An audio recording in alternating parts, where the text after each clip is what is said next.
go. Here we go. On the twos from the threes. It says I'm live on the screen. What going on, folks? It is I, Jack Travis, straight like that live, man. This time snuck up on me. I was, as you can see, don't judge me for the little I might have drew too much attention to him anyway, but you see the little joints in my hair. I was in the middle of getting my hair done up, getting right for the coming week because I do have some important business to tend to tomorrow and the next coming days. So I was in the middle of actually putting together a video. And I looked around and looked up and said, damn, I have forgot to go live. So let me jump on here. So here I am, man. So let me zen myself into mode. I'm gonna try and give an hour to it. Well, we 6:48, so y'all should be able to give an hour. Jump off at 8, and I can then commence to get into other little things to wrap up the rest of my night. You know what I'm saying? Before I get up and get going, man. So we got a list of topics to talk about. As always, man, is everybody doing well, doing swell out there? I hope you had a good week. This is the United States of America, so we have a interesting list of things that happen around here every day. You dig what I'm saying? And we gathered here this evening. You know what I'm saying? To talk about a couple of them, man, before we get into the new week of happenings around the world that I hope treats you all well. Like the past week, you dig. Well, we're gonna start at my title. I guess that's a good place to just start out with where the title is, man. And the title says a new 9/11 drops this week. Now, that's not information that I found out here in the diaspora and brought to you all. That is courtesy of Candace Owens. Uh, Candace has gone from, of course, getting sued by the Macrons of French fame, French president and first lady, suing her for defamation for her claims that the Mrs. Macron is indeed a man. Now, I heard one theory that maybe she is trans or what have you, however you describe that. And I guess in that case, if that was the case, then they can't sue anybody for somebody, they just describing, what she is. Maybe she doesn't identify as it, but if that's the case, then it seems like that would kind of help Candace's case. But from what I'm understanding, that lady is a woman. She may look away or what have you, but she's a woman, and so they suing her for defamation. And I am almost positive that they're going to be successful. You dig? So she was on the soapbox talking about that for a while, trying to get sympathy up, get people on her team, believe the story. Then she jumped from that after the Charlie Kirk assassination to swearing that she had the inside information that Charlie was beginning to turn cold. He did. Began to get sour on Israel and their conflict and Netanyahu and what he had going on. And so she's pointing to them being the reason that he was assassinated. And so she jumped on that soapbox and got to get millions of views per episode. And then she pivoted over to swearing that she had got good word. Despite the way we go, we know that assassination plots and attempts go out here in the world. Let Candace tell it. Candace said she had got on good word in strong duty of, someone reporting to her that an assassination plot was out on her head. This was just what, last week or so. That didn't really catch. It didn't really latch on. So her new stick, her new thing in the game, her new ring in the hat, I guess, hat in the ring. Yeah, I just spent that all around. Her new hat in the ring is that she has, again, from good sourcing, solid people. You know what I mean? That she did. She deals in solid circles of people. Candace on people that tell the truth, the whole truth, and nothing but the truth. So help them, God. It's obvious, right? She says that word has come to her that there will, in fact, be a new 9/11 this week. if I'm not mistaken, between December 3rd and December 11th, if I'm not mistaken. I guess we can let's go and get the facts. Let's go and get the facts from Candace. I happen to be right here around her page. All right, let's see what Candace says. Is it Beard? She tweets a lot, apparently. Operation Mockingbird, TPC USA, da da da da. Some guy called her some pastor called her evil, I guess, at the TPUSA event. Because I saw a tweet from her and she was talking about, please, tomorrow pastors don't make your sermon all about me. And I'm looking at this and I'm like, I'm not even knowing what's going on, but this looks like a reach. This looks like, hey, please talk about me. It's like, wow, I'm not a promoter of pastors out here, but I'm just like, something tells me that there's a minuscule amount of pastors that's out here preaching and bringing up a Candace Owens. You know what I'm saying? Doing the sermon. I don't even know, the most uncouth preacher. I don't think he really just brings up like regular people out here in the world. You know what I'm saying? He tries to talk of God and make all of his lessons and his teachings and his examples be someone of the Bible in order to bolster uh the belief of the parishioners. You dig what I'm saying? You ain't out here talking about no man of the flesh. So I don't know if they are talking about Candace on. So when I saw that, I'm like, what is this all about? And apparently, yeah, that's where she got it from. So she took that and ran with it. I'm seeing the likes of Brandon Tatum. Oh, how I hate a Brandon Tatum of the world and his followers. Um, where is it? Where is it? Where is it, man? She didn't delete it, did she? This is the assassination thing from 6 days ago. She probably deleted it. It should be in my bookmarks, though. Maybe we will scroll down through there. She's still talking about finding out information that she's gonna be assassinated. What is going on? She must have deleted that tweet, bro. It appears that she deleted that tweet. Because I see the one about the pastor challenge tomorrow is Sunday. I challenge you to get through an entire sermon without mentioning me or Tucker Carlson. And that tweet about the damn, that was kind of nasty. My bad. But anyways, let her tell it. She said that she had got word that we were looking at a new 911, and people went crazy on about that. So I just wanted to put the word out there to people, man. I don't know if y'all keep up with the rantings of a one Candace Owens. And if you don't, I'm just here to tell you that Miss Lady said that there would be another travesty. And for those of you that don't remember 9/11, I was in an interesting place, man, doing 9/11. I had a pretty wild life. I liken it to Forrest Gump. If y'all ever seen Forrest Gump, then it's like, okay, you kind of get it. Me and my daughter watched that not too long ago, and I was pointing out some similarities. But I was in the armed forces. I was sitting there watching.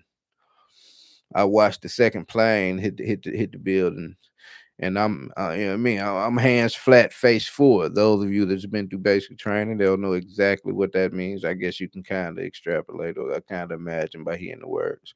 But I'm hands flat, face forward, looking at the screen. At this time, I hadn't been to New York, but I know about New York now. At this time, I had no idea what the skyline of New York looked like. And so I'm just watching it. And in my head, this is just like a training exercise because I don't know for people that's been through basic training, man, it's such a rigorous process. And maybe for me, because I was at Fort Benning, that's like the home of the range, it's like the second biggest installation on the planet, some type of shit. So I don't know, maybe it was more rigorous down there, but um it's a process wherein, man, you go so hard during the day that you don't go to sleep, you just pass out.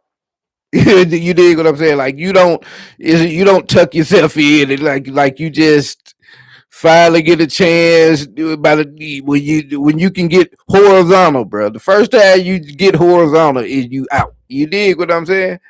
And then the next morning, I will never forget this guy. I tell that all the time. Drill Sergeant White. Drill Sergeant White probably about this here tall. Bullshit you not. Drill Sergeant White about this here tall. Head, he had a Yo Gotti head. You feel me? A Yo Gotti head. And do you remember the old haircut Yo Gotti used to have? He just had just right up here at the top. That's how he was, a little buzz cut. Drill Sergeant White with glasses. Every morning, yeah, about 4:30. He wake you up with a tin can trash can across the floor. Blah blah blah blah blah blah blah blah. And your ass got about like 45 seconds or so, like 40. You throwing bullshit. Like 40 seconds to get your ass out the bed. Had your shirt tucked in your shorts, your bed made up, and at attention in front of your bunk. Yeah, everybody in 40 seconds. So boom, you go from that straight out to PT and then on and on. But you go so hard, bro, to it's like you're a zombie. You're a zombie. You're a zombie. You're a zombie. You dig? So this morning I did notice that they got us up, and instead of going straight to PT, we put on our fatigues, and we went straight to the conference room. I thought that was strange. And as I'm sitting there watching it, I'm thinking this is just an exercise. You understand what I'm saying? You heard a couple little noises, but again, for those of you that have been in basic training, uh, you make a noise in that conference room if you want to. Hey, I tell you, you can say make what noise you want to, but when they put your ass in forward leaning rest, oh yeah. If you've been to base training, you know what forward leaning rest is, and I'll explain it for you. It's as if you're doing a push up, and when you get up to the top motion of your push up, you freeze there.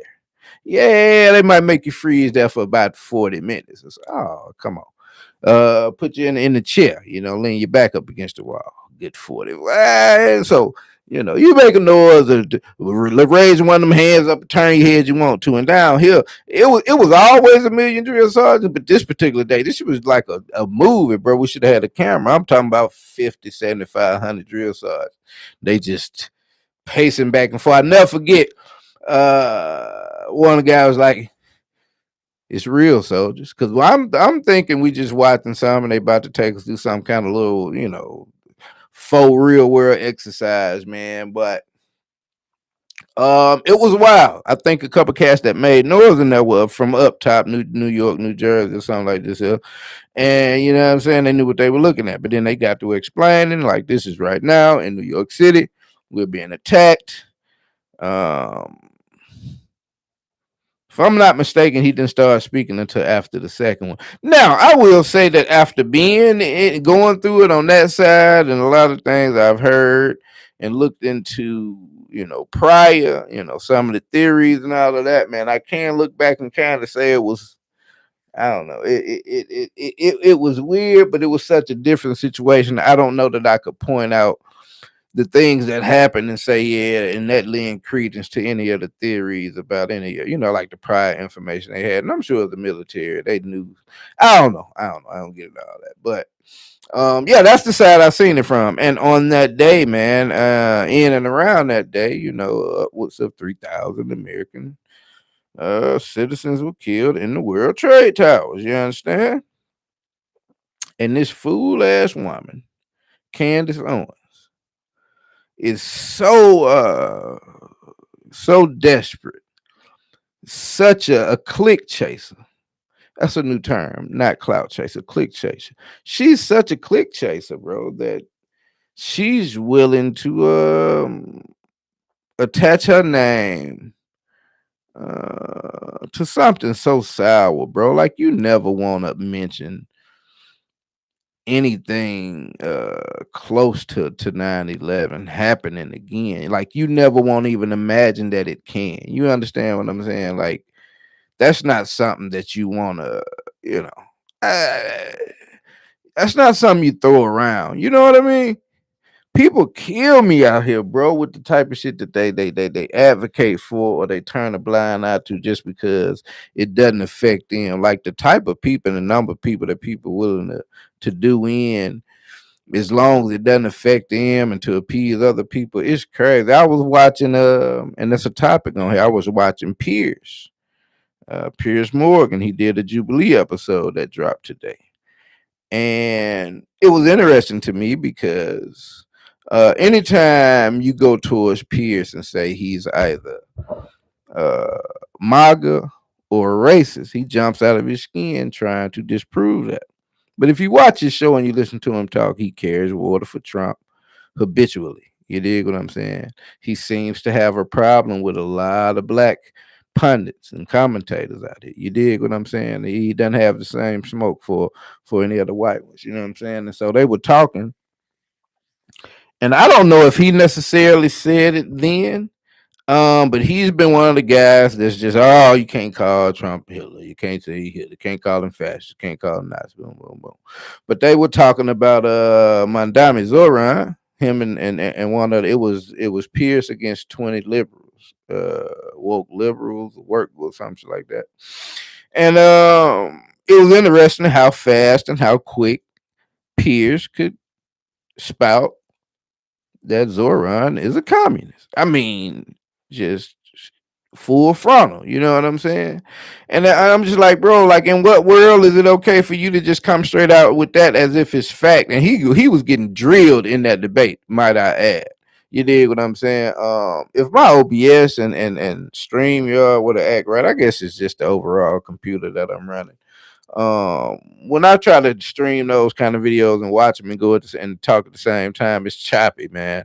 The views tend to go up on them after a while, but I don't like to present that to the people. Something that's kind of hard to keep up with like that. So I don't review. I think Jubilee will strike you anyways, but it's a lot of longer form videos that I would love to go along with and react to. But that's the reason I don't. But we'll clean that up shortly. But yeah, I was like, man, it's crazy how they jump out their skin if they say something about Trump or anybody in his regime. You know what I'm saying? Being fascistic or Hitlerish, you know what I'm saying? But they just talk about Zoran, the communist, yeah, straight out the gate. But yeah, you know what I mean? So I thought it was interesting how they play that when it comes to that situation, man. But um I'm not even really sure why I went down the pathway of talking about peers. I don't know. Related to peers, but anyways, that is the new thing, bro. It's supposed to be a new 9/11. You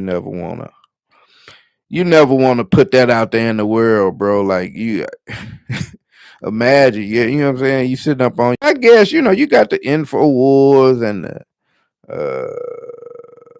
Lumas of the world and the Newsmax of the world. And I guess they sit up and talk about fake stuff like this, but I don't know, man. I can't imagine sitting around spinning up a conversation about thousands of Americans being killed in order to be the first one that posted it. You know what I'm saying? Like, if it's a real thing that you know what I mean, that was coming to get, but Candace wouldn't know. You know what I'm saying? If you happen to be a whistleblower from inside the government or something like that, that would be different. But to be sitting outside in your podcast, like, well, yeah, this guy just went and killed two National Guardsmen, and he had on a red stripe on his jacket, and these guys posted a video in this Reddit board, and the name of the Reddit group is the Red Stripe Gang. And you know what I'm saying? And to get to spin it, like, it's like, okay, hold on, bro. Like, let's not do that, man. But that's what Candace say. So y'all be on the lookout. Because of course Candace knows exactly what the fuck she be talking about. You gotta take everything she says seriously and not with a grain of salt. Put a grain of sugar on it or a cup. Um, yeah, in whatever order. Pierce on Jubilee, yeah, beer. I got the, I slid him in there. And the National Guard. I don't really know a lot about the National Guards being killed situation. I heard the graphic description of, I think, the female officer or one of the officers that was killed that was female, and I think I heard that he shot her in the chest. She went down. He went and took her service weapon, fired another shot into her head, and uh, proceeded to shoot at other people. If you let uh I almost called her Dorothy Lee. What's her name? It's Bob and is it Kathy Lou? Mary Lou Cochran off of the Necessary Conversation podcast. If you let her tell it, when he shot her down, he yelled Akbar. I guess that's a popular phrase amongst the Muslim Brotherhood. I don't know if that's an accurate report. It sounds she's a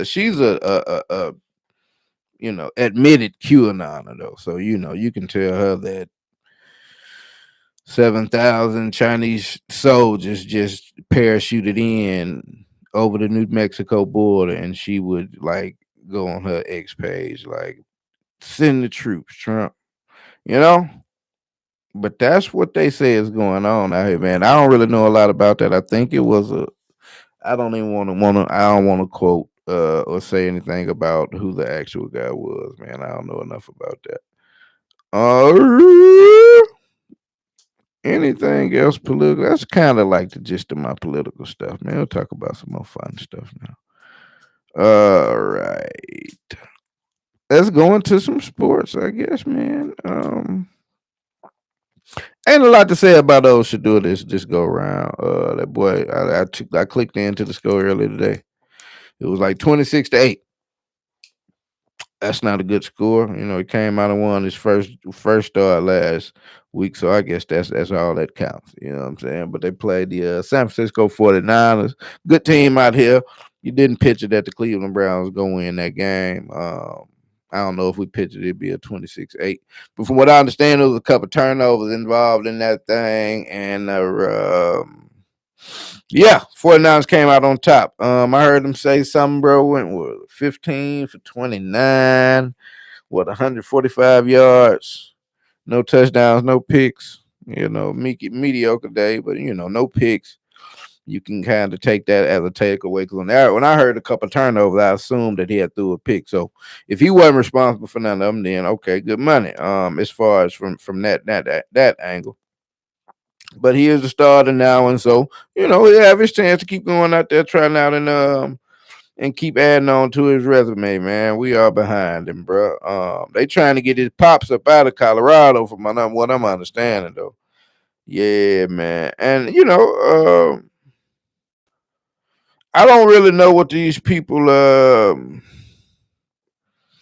Well, I know how they view Dion, bro, but you would think in the landscape of college football, bro.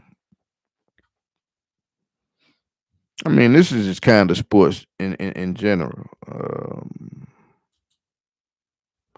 When you look who const the large majority, the large portion of these teams, I thought it would only make sense to entertain a few more black coaches. Now, I guess you would say it's not a lot of them to fish from, because there's not a lot of them that's in a position to be seen.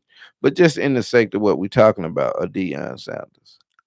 If I'm a SEC school, bro, I mean, of course, if I'm a Florida State, Mike Norvell is fired yesterday. You understand what I'm saying? If I'm a University of Florida, I think they're set to hire John Summerall. I don't really know much about him. But if I was Florida, I would have gave a look to a Deion Sanders. Not because he's made amazing strides. And Auburn could have looked to one. Make that move before, try to beat Alabama to the punch on something. You know what I'm saying? Because I think that should get a look from Alabama. D'Amico Ryan. You dig what I'm saying? Out there to Texas. If he would have lead Texas or something, bring him back to Alabama. I would entertain the Deion Sanders, man, not because he made some amazing strides and winning a lot of football, but for the type of athlete that exists now in college football, the NIL athlete, you know what I'm saying?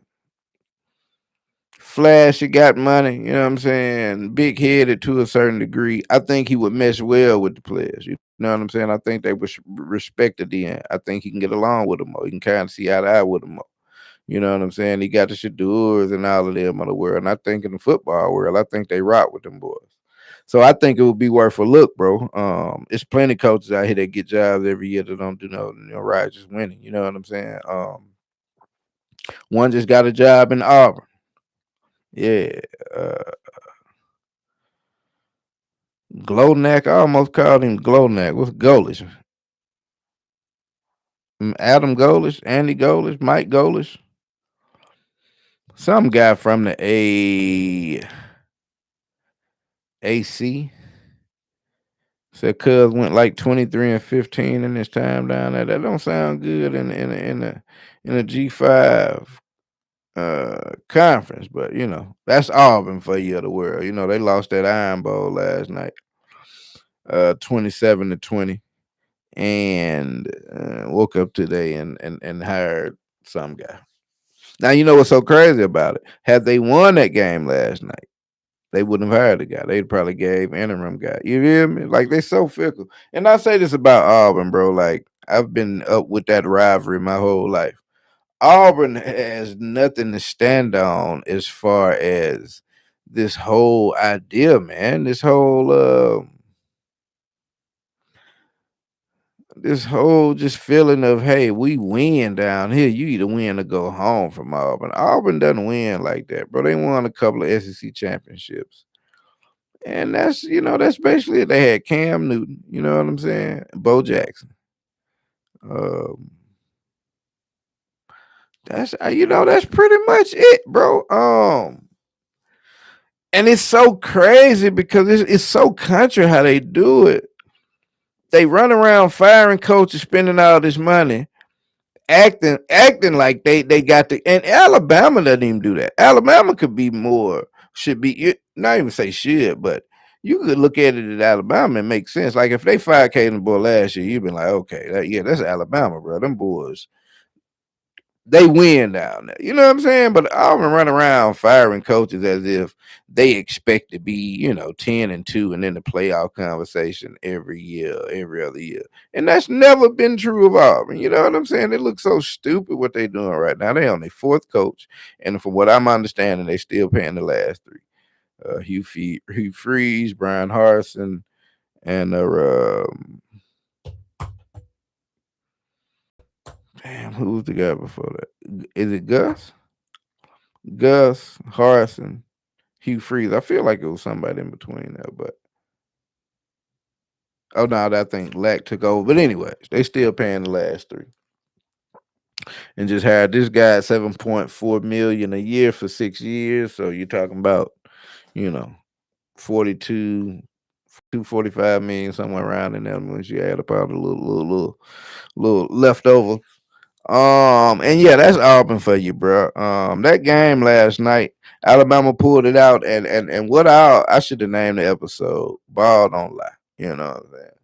Now, if you're not familiar with that saying, that terminology, that comes from one of my all-time favorite basketball players, Rasheed Wallace.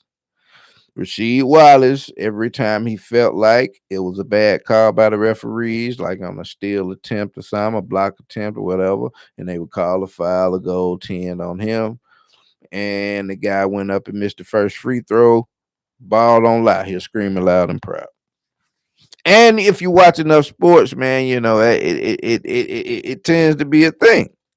So, I'm watching that game last night and I went on my whole little thing on X. I went at a couple people and let them know my thoughts about this. And I've been saying it ever since the Oklahoma game because, from what I understand from a Brent Venables and especially in his time at Clemson, they known to have some untoward activities going on around their football programs or their athletic programs in general in pursuit of winning. You know what I'm saying? Now they say if you ain't cheating, you ain't trying, but you can't be out here blatantly getting caught. And you know what I'm saying? But I guess if the NCAA ain't investigating it, damn whoever may be speculating outside of that. But I watched the Oklahoma game, man, and me knowing the history of it, and it was actually a news story the week of that game where they asked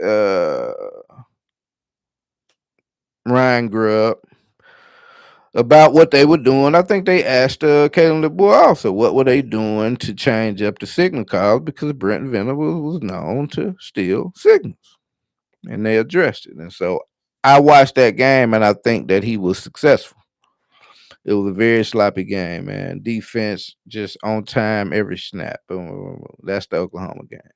I'm watching that Auburn game last night, and I've seen the mini Iron Bowl. There's definitely a thing to home field advantage and momentum in football, especially in college, especially in these rivalry games, especially in the Iron Bowl.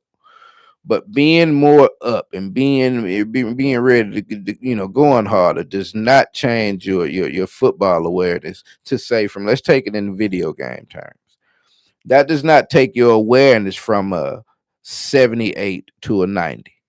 You understand what I'm saying? Getting up for and being more into a rivalry game just means like let's say for instance, you're a D lineman and the snap of the ball, you going to get to your blocker, but the running play is going away from you. In normal times, you give your normal strength, your normal push, your normal move. But as you see that the play is going away from you, you probably let on up after a couple steps, and you know what I'm saying? Well, you and your lineman, and you just kind of disengage. That's it. Well, when you getting up, the reason that these games get a lot tighter in these rivalry games because instead of letting up, you fighting on through that. You going hard. Every step, every push, every move is just as firm and fast as the last one. Energy be damned. And though that type of effort enables you to be in a position because at the same time your other partner is giving the same effort. And so instead of this runner getting the corner in normal times, they going hard, that extra little umph. And so they setting the edge. You dig? And so the running back cuts it back, and here you are in position to make the tackle. Those are the type of things that stand out when you're talking about rivalry games and getting into it and things like that. Those little things change the tide. It doesn't make you a better player. You dig what I'm saying? You still the concepts you didn't understand last week, you don't understand them now. You dig what I'm saying? Like, so I'm watching that game, and this is a 5-6 Auburn Tiger team with what I understand is a third string quarterback and an interim head coach. Right? I'm watching this game,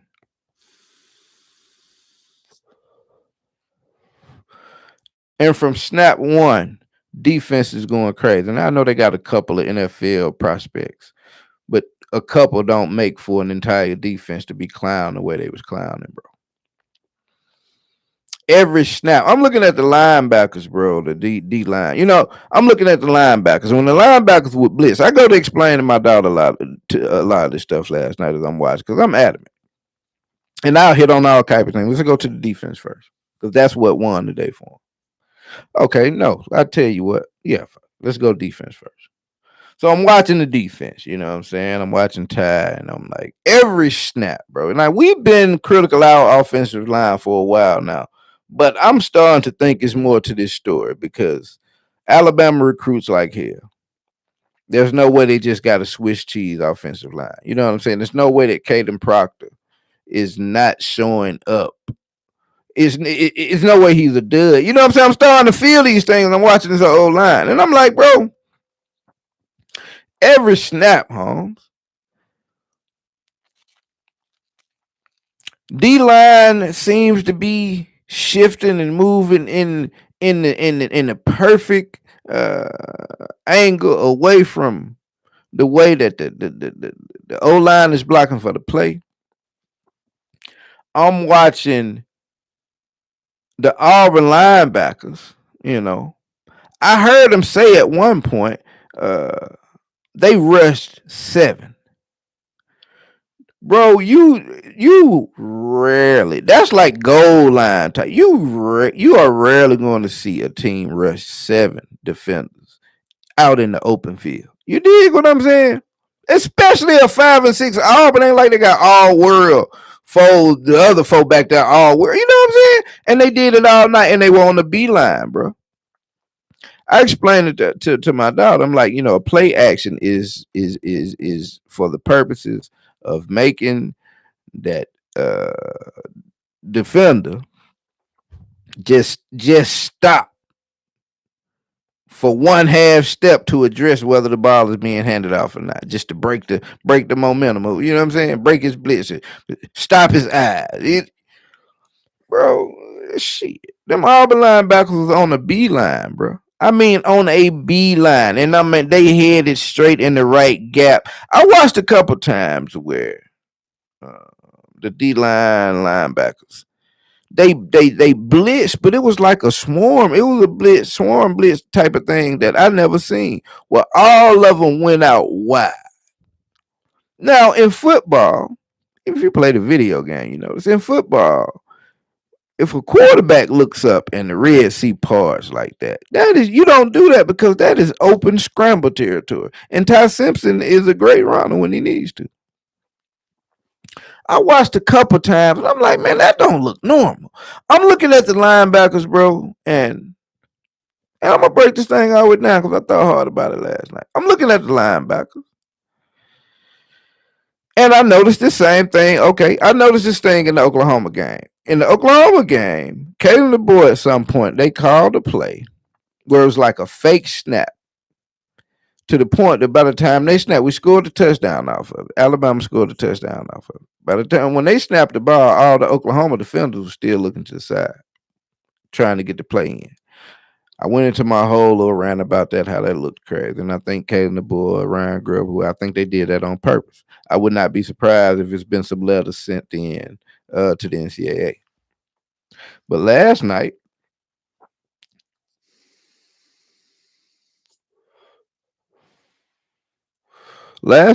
I noticed basically every snap. And listen, that's another point. If it was about the noise, then we're gonna address that. If it was about the noise, it's not like the Auburn crowd got quiet when Auburn had the ball. We'll address that on down the line. Damn near every time Ty Simpson went to the line to snap the ball, he had the audible like 3-4 times. That's not normal, bro. Okay. I broke it down to my daughter. In football, it's not like you run multiple defenses like in a video game, bro. Your personnel is set to, you've got a set defensive formation that you're in, and then you've got some audibles and variations of that. You know, you maybe got some goal lines, but for the most part, you're gonna be a 4-3 team, a 3-4, 4-2-5. You dig what I'm saying? And then you'll have you some nickels and dimes in there and shit like that. You dig? But you're gonna have a base lineup. So let's just say, for the sake of the argument, let's say Auburn is a 5-6 Auburn. Let's say Auburn is a multiple defense team, like on the video game. They run 5 sets. They run a 3-4. They run a 4-3. They run a 4-2-5. They run a nickel and a dime. And let's say they have 10 plays in every one of these sets, right? So that's 50 plays. And when it comes to defense, I don't even know that you really have that many, but that's 50 plays, 50 different plays that you can call on the defensive side, right? Well, all right. When you come to the offensive side, you've got shotgun, you got single back, you got the I form, you got pistol, you got wildcat, right? Of those 5, let's say 10 plays. Let's give the same argument. 10 plays per. But when it comes to shotgun, you're liable to have 10 different shotgun sets and 10 plays out of that. So that's 100 shotgun plays with the others. So you got 150 offensive plays possible, 50 different defensive plays possible. You don't even have enough to keep up with the offense. Alternately, if you know football, you don't have enough plays to be able to call something that's going to perfectly diagnose every possible call from the offense. You expect your plays to be able to work in generalities. You dig what I'm saying? You call a zone, you plan on all of your zones be able to cover any receiver out here on this field. At least either stop the pass or at least mitigate the game. You dig what I'm saying? It's made to work on multiple things. So you may audible out and then back your linebackers out of blitz, or switch your DBs to inside or out coverage or something like that. But you don't generally see a defense like fundamentally change. You don't see them go from a 4-3 to a 3-4 and people shifting all crazy because you don't have that luxury. The offense will snap the ball. They love to catch you in flux like that. So you don't see a lot of that. To mitigate all of these guys unfocused, you have a quarterback on your defense, just like the quarterback on your offense gets to play and relays the play to the rest of the team. You have a quarterback on your defense, which is usually a linebacker. He gets to play. Everybody else is focused up on what's going on. He glances aside, gets to play, boom, boom. Oddly enough, every time Ty Simpson would audible, which was 3 or 4 times every snap, in the midst of these linebackers chomping at the bit. That's why they got so many offsides penalties, because they was ready to go. They knew the snap count and all of that. They ready to go. They chomping at the bit. Ty Simpson call a play. They're audible into something and switch around and get into something that it looks like Ty's like, God damn. They switching into something that looks perfect for what I just called. And not that I don't think it was the call that they would, the call on their side. I think that the play, they knew the play. They knew where it was going. So they were switching, getting in positions to where their leverage and they was headed. They were overloaded for where the play was going. That's why you kept seeing Ty kept calling out the plays. They not afraid of him snapping the ball. They looking to the whole team is looking to the side for the play. And you know why the whole team was looking to the side for the play? Because it's half of them that still don't know the full playbook of their team. They didn't learn a new set of plays during the week. The coaches did. So it's not a relaying it to him. It's everybody. We signaling people where to go or where to line up or what it is. You dig what I'm saying? That's why the whole team was looking to the sideline. And it happened all night. Linebackers all world. Defensive line all world all night. DBs in perfect position. I mean, on top of routes all night. I watched a couple times on replay where outside. Well, I ain't gonna say a couple. This is a couple situations. I watched on a replay. They showed Auburn DB. He was the outside DB on the outside wide receiver. As the play developed, I watched him float from all the way outside in a crazy little route right to the middle of the field where the play was going, and he tipped the pass when it wanted. I watched the safety. He just lingered in position so good. And it seemed like they stopped showing them replays after like that second one. I'm just like, boy, if the Auburn defense was this good, man, they'll be undefeated headed to the playoffs. I watched an Auburn quarterback, a third string Auburn quarterback, and an interim coach with whoever the play callers are. I watched this man drop back to pass and not be panicked, not one time. I saw Auburn receivers be wide open, conveniently finding a soft spot in the zone every snap all night. If Auburn was this good, they would be undefeated headed to the playoffs. Running plays, conveniently going against the grain or where the defense going. Auburn is just ass as a football team, and the ball don't lie. That's why they lost. And I was saying that all night. Every time we got a little, they kept dropping the ball, interceptions, tips, passes. I kept every time. I said, ball don't lie. And it came back to got them. I was down that hill. Auburn University had a full copy of the Alabama playbook last night. I'm standing on that. I wouldn't be surprised. Well, I was gonna say I wouldn't be surprised if they was listening in actively. You know what I'm saying? Had them wired up, but I don't know if people come in with their own equipment. But like I was saying, man, if you're saying that Ty couldn't get the play calls in because it was so loud, then why was the Auburn quarterback able to?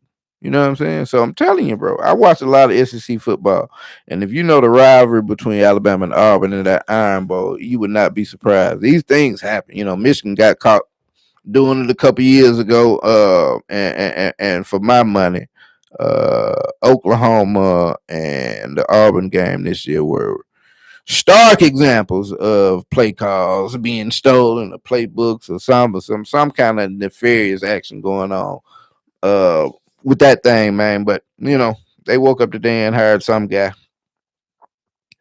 that's probably gonna be 7-5 for a couple years until they fire him, or maybe they'll let him stay. It's just gonna be a shit show to keep watching them folks, bro. But that is Auburn University for you, the Auburn man. Lane Kiffin. Nobody wants to go to Auburn, so he's not going to well, they had their coach. But Lane Kiffin apparently finna go to LSU. And I think he should, man. If you see the way that the Ole Miss fans, at least on social media, talking and acting, he had to walk up on one of them and say, "You called me a hoe on your little show." You know what I'm saying? You want to come in this tunnel and say it. See what's gonna go on. See what's gonna go down. You dig? Bro went to Twitter and started crying about it immediately. He ain't walking the tunnel. He went to Twitter. But I think he's gonna take that LSU job, and I think he should. It's a better job. I think he'll do better. I don't know if he got a chance of being able to put together a better defense and a whole better overall package, man. And the way that the Ole Miss people acting, I'd be ready to go right now. Apparently, the smoke is that they so mad that he apparently is going to take the job that they trying to make him leave before the bowl game, before the playoffs get going. And he's saying, I want to stay and coach the team. And apparently the Ole Miss people, even though he's being pushed out, they're treating that as if that's his decision, because he apparently turned around and said, well, if you're going to do me like that, if you ain't going to let me coach my boys up into the game I got them to, then I'm about to tell this coach, that coach, that coach, that coach, this strength coordinator, this recruiter to come on with me to LSU. Players too, brother. That quarterback, that running back, linebacker. Yeah, he'll come on down LSU. Ain't nothing you can do about it. Come on down LSU with me. He did. And so they mad about that. They talking bad about Lane. Lane has brought an Ole Miss program that has never been anything hot in football. I think they had a Manning brother as the quarterback, Eli. They beat us a couple of times with Chad Kelly as a quarterback when Hugh Freeze was there with some ineligible players. They end up getting put on probation and some trouble about what was going on down there. And outside of that, bro, Ole Miss has never done anything in football until the last handful of years when Lane Kiffin got there. And so instead of being grateful for that, looking at that as something that is attractive to uh, a just as big name, you know what I'm saying, or somebody that the people can be confident in, they just want to scream and cry at him. Why you leaving? They're like, bro, this is college football. I remember a couple years ago, young fellas in the NFL right now, running back for the Cleveland Browns, Quinshawn Judkins. I remember a couple years ago, Ohio State came a calling with them big checks, the same way they got Caleb Downs from Alabama. They got Julian Sand from Alabama. They got others from other teams. You dig what I'm saying? Ohio State came a calling, and Quinshawn Judkins, the best player on the Ole Miss roster, went and took his services to was Columbus, wherever Ohio State is. This is big time college football, bro. Like, but they acting so crazy. Yeah, if I was Lane, bro, I don't know. He gonna take a hit if he don't coach that game, but I think them kids understand that, just given the situation, like I want to coach out, but that's the penalty they trying to make me pay. Now they gonna sacrifice possibly winning. You probably gonna lose anyways, but without me, the morale is gonna be low, and they definitely gonna lose. Finally, make the playoffs. Now instead of going there and put up a decent performance, they're gonna go in there and get throttled. And now the job is looking bad. Now you look at the fan base. This is how y'all act, and now you get a less than subpar coach, and you go back to being what Ole Miss was, and that's the bottom of the conference. And I think them kids gonna understand, bro. Like, I can't be mad at coach if they gonna do him like that. And in fact, if I'm one of these people that's in the top 10, I feel coach so much to the point I'm finna take my doggone services down to Baton Rouge. You understand me? And Ole Miss will be all the better for it. You dig? So that's what's going on with that search. Like I said, Florida is about to hire The Summerall guy, from what we understand. I don't know. There's a room out here. Let's explore this room. Let's talk about this because I wouldn't mind. I wouldn't mind this now. There is a rumor. I think it's just from the rumor mill, but there is a rumor that the Penn State Nittany Lion football program that fired a one James Franklin, who has now been hired by Virginia Tech. There are rumors that Kalen DeBoer, especially had he lost that game last night, there are rumors that Kalen DeBoer is uh, going to Penn State, and Lane Kiffin is going to pull a switcheroo. Nick Saban be damned, and become the football coach at the University of Alabama. And I wouldn't mind it at all. I wanted him to come when they got the board. I was screaming about that at the beginning of the year when we lost to Florida State. Gup at Florida State. Y'all let Florida be there. Gup is here. So, I wouldn't mind seeing that. I don't know if that's a real thing. It'd be real player of Greg Byrne. That'd be real player. That'd be real player. But I'll keep y'all up on that news if that happens to come through. That's about that on that. I got a couple more handful of minutes before I get out this thing. Thank you, friend. Oh, what about sports? That Draymond Kenyon thing. I'm about tired of that, man. To put the bow on it, you do not have the same Golden State Warriors team with Kenyon Martin that you do with Draymond Green. I don't know that you win the same way you do because Kenyon Martin was a scorer. I don't know that you put Kenyon Martin in a role where he's only looked to maybe, take 5-6 shots a game and just required to, uh, set more screens than attempts. You know what I'm saying? Like, and guard, and he could guard 1 through 5. But you talking about, okay, you guard 1 through 5, and then on the offensive end, you just setting screens. You only get the ball if it happen to come off the rim or something. You don't, you can't put Kenyon Martin in that role because that's not what he's doing. Kenyon Martin on that team, if we just taking him for what he brings to the court and what he wanted to do, the amount of time that he would need the ball and the things he do would have took away from the offense that Clay and Steph ran in order to be the Splash Brothers and all that. So I don't know that you just switch them out. If you just people try to do that because you say, okay, the numbers that Draymond got, Kenyon could get. Yeah, because Kenyon got more in terms of points, but not even many. But then what about all these other, assists means somebody scored. You know what I'm saying? So yeah, Draymond may not go but for 9 a night. But if he go for 8 assists consistently, you know what I'm saying? That's 17 total points that he responsible for. Now King used to get steals and blocks, you know what I'm saying? So they even out on those, but just the way that those points off of cleanup points are offensive rebounds and then a score or an assist. You know what I'm saying? They stop points on this end. It's not just feed our beast. That's our score, and he gonna get 2 points that we planned on getting.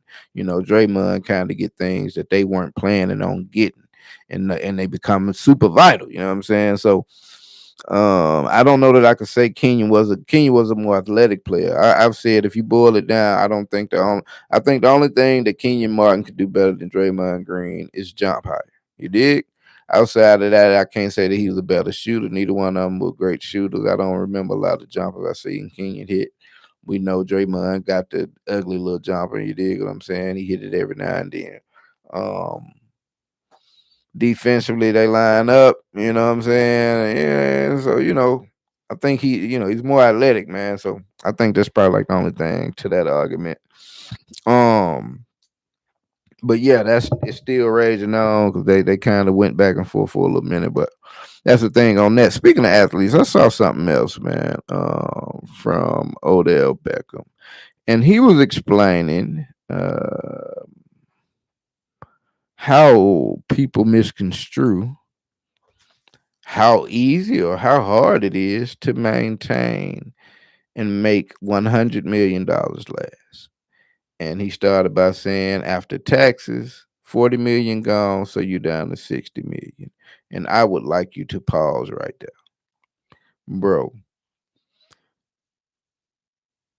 I don't know a lot that you can tell me after. Okay, I just been got $60 million. I don't know there's a lot you can tell me after that that's gonna make sense in the realm of you saying I don't got it no more. 60 million, bro. He goes, I could then explain and the breakdown of the money, and then you go and get this. And it's like, how you supposed to make that? It's like, bro, listen, you can live damn good with a couple cars outside, bro, and still have. Let's be honest, bro. And you get signed as an athlete. We're not talking about like a person that makes $60 million, which is a lot. If you making that in a year, adding up to 60 million, you making a chunk of change per year still.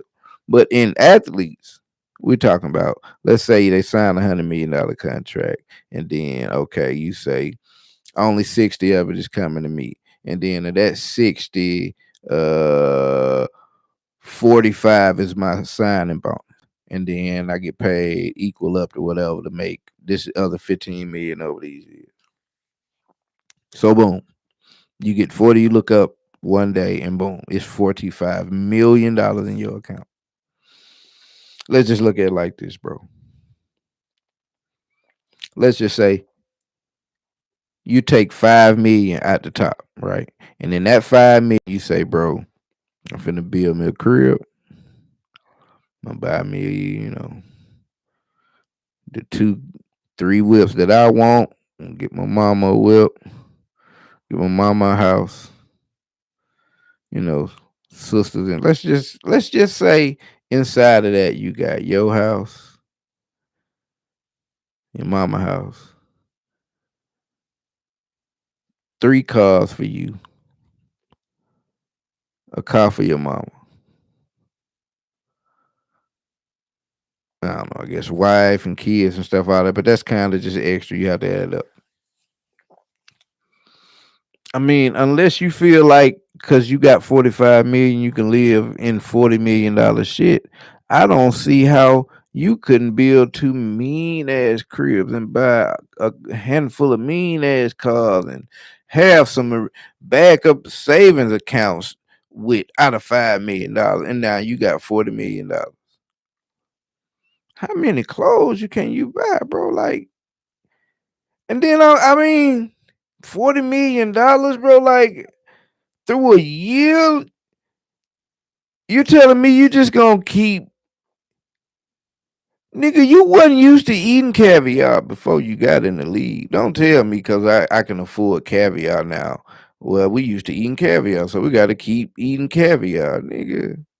I don't see how you can explain a good reason for being able to run through that kind of money, or why people should look at that kind of money as a feasible amount for a person to run through it. A person to lose, it don't make sense, bro. But it kind of might. Now I don't say Odell Beckham can't read, but I'm putting together a little. I'm putting together a little episode right now that'll be out probably tomorrow about a rapper that has some opinions on whether you need to be able to read and do math or just one. And his opinion was that you just need to be able to do math. You don't need to read. You got apps that can read. And so I put that together with a couple other takes, some other videos, and put the whole thing together, and it'll be coming out. But that's kind of it's kind of what happens, man, when people don't value, higher education, financial literacy type of endeavors as they come across money and good fortune out here in the world. You dig what I'm saying? They say shit like that. So that was Odell Beckham, man, LSU man. You dig what I'm saying? I should say. If I am right at it, man. And that's him. I was a rapper that said that. There's another rap out here that needs to be stopped from what he's doing, and his name is NLE Chopper. What wrong with NLE Chopper? I, he have a new gimmick like every 6 months. Here lately, he been like every 3 months. He quarterly. He got a new gimmick quarterly. He was sitting down with the preacher man now. What's his name? Kirk Franklin, talking about the Bible. What he saying? Uh, Whatever he said, Jonathan Major said, "Nigga, you don't need to be saying. You need to go read the Bible again, bro. You got to stand for this camera. We held with on the black and white screen. He trying to look prolific because they had the black and white field on the camera. Then I thought he was like he was gay or something one time. And then he cut his hair and stuff. You feel me? Like, bro, just be wild. I think he act like Michael Jackson now. He be dancing. Well, he was Tupac.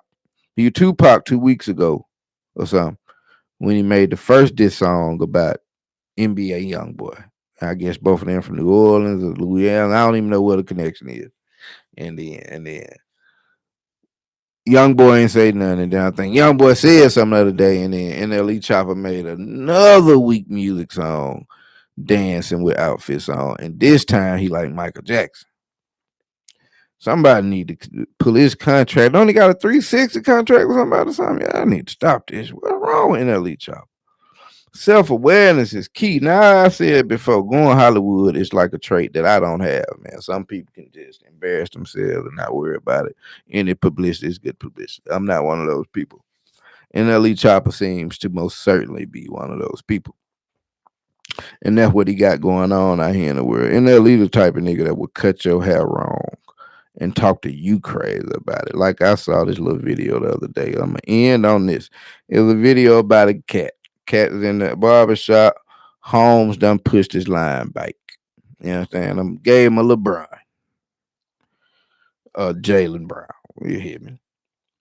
Cuz said, man, I'm trying to show you. He wasn't very, I'm gonna tell you something. Some I be hating. I be watching videos, man. And even when I get heated, I'm articulate. But people get in the heat arguments and like they don't be able to get their thought out. I'm like, bro, get it out, flesh it out, and you might can go on and get some straightening. You know what I'm saying? If you gonna say it how it need to be said, bro. I tell you, you really gonna it be irritating as hell. So, bro, in the mirror, he like, bro, I'm trying to tell you, and push me bike home. And push my all the way bike here, LeBron James. LeBron James. Dude acting like he either don't care or he ain't understanding because bro is not fully saying, hey man, when I came in, I was right here. I took a picture. I made it. He's stumbling, fumbling. So haircut man is just like he ain't really taking it serious. He's kind of dismissing it, and then you go into action like you really gonna trip about the haircut, and dude like, yeah, nigga, it's my hair. Of course I'm a trip. And dude walk outside, get his strap, come back in, draw down on haircut man, and insist that the only reason I ain't gonna kill you because I don't want to go back to prison.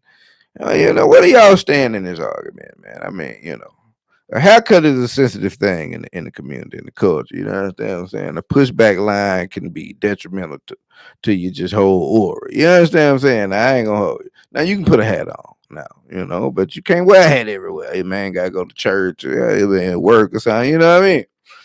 At home, his baby probably still love him or whatever. But you feel me? That's your swag, good fresh line up. It might have been Friday evening. He finna go turn up, might finna pay for something. You feel what I'm saying? So I don't know, bro.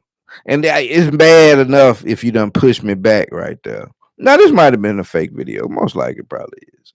But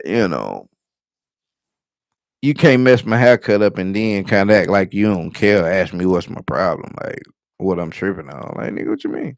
So if it was real, we'll see. But that was a wild video to watch, man, and that is a great place to end this here live stream on, man.